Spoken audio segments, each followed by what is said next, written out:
স্ত্রী ও সন্তানের কবরের সামনে নিথর দাঁড়িয়ে আছেন বাগেরহাট সদর উপজেলা ছাত্রলীগের সভাপতি সাদ্দাম।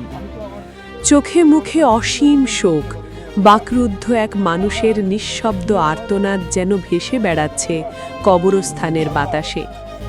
দীর্ঘদিন কারাবন্দী থাকার পর পরিবারের পাশে থাকতে না পারার বেদনা আর প্রিয়জন হারানোর যন্ত্রণা, সব মিলিয়ে সাদ্দামের এই দৃশ্য যে কাউকে নাড়া দেয়।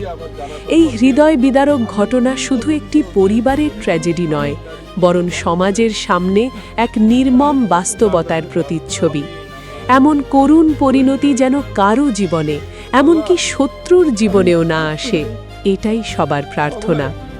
আপনারা দেখছেন টিভি শহীদ, সত্যের পথে মানুষের কণ্ঠস্বর।